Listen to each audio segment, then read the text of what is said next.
මේ දවස්වල ගොඩක් දෙනා කතා වෙන දෙයක් තමයි කුරුළු යනට එහෙම නැත්නම් හම්බන්තොට බර්ඩ් පාක් එකට ඇතුල් වීමට අය කරන ගාස්තුව වැඩි කියලා.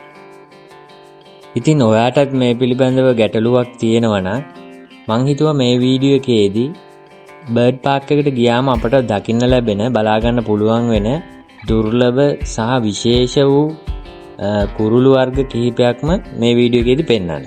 ඉතින් ඒක ඔයාට උදව්වක් වේවි මෙහි ගාන සම්බන්ධව සහ අපි වියදම් කරන මුදල ඇත්තටම වටිනවද කියන එක ගැන තීරණයක් ගන්න ඔයාට ඒක උදව්වක් වෙයි කියලා මම හිතනවා. ඉතින් දිගටම රැඳී ඉන්න වීඩියෝ එකත් එක්ක වීඩියෝ එක අවසානයේදී මම බලාපොරොත්තු වෙනවා තවත් වැදගත් කරුණු කිහිපයක් මේ පිළිබඳව ඔයත් එක්ක බෙදා ගන්න.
ඉතින් විශේෂයෙන්ම කියන්න ඕන දෙයක් තමයි මේ තියෙන සුන්දරත්වය කැමරා කාචයෙන් සම්පූර්ණයෙන්ම ගෙන එන්න අමාරුයි. ඒ තරම් සුන්දරත්වය සහ විවිධත්වයෙන් යුතුයි මේ බර්ඩ් පාක් එක.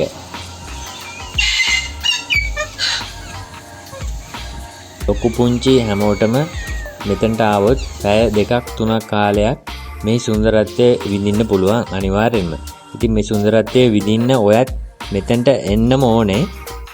ඉතින් මගේ නම් පෞද්ගලික අදහස මෙතනට අපි වැය කරන මුදල අනිවාර්යෙන්ම වටිනවා අපිට මෙතනදී ලබා ගන්න තියෙන අත්දැකීම් බොහොමයක් සමගම. ඉතින් මම ඔයාලට ආරාධනා කරනවා ඇවිත් මේ සුන්දරත්වයෙන් විඳින්න අනිවාර්යෙන්ම කාලයක් වෙන් කරගෙන දිනයක් වෙන් කරගෙන වීඩියෝ එක හොඳ නම් අනිවාර්යෙන් ලයික් කරන්න, අපිව subscribe කරන්නත් අමතක කරන්න එපා. නැවතත් මේ වගේ අලුත් වීඩියෝ එකකින් හමු වෙමු. එතකන් ඔබට සුබ දවසක්. Don't forget to subscribe our channel. Thanks for watching.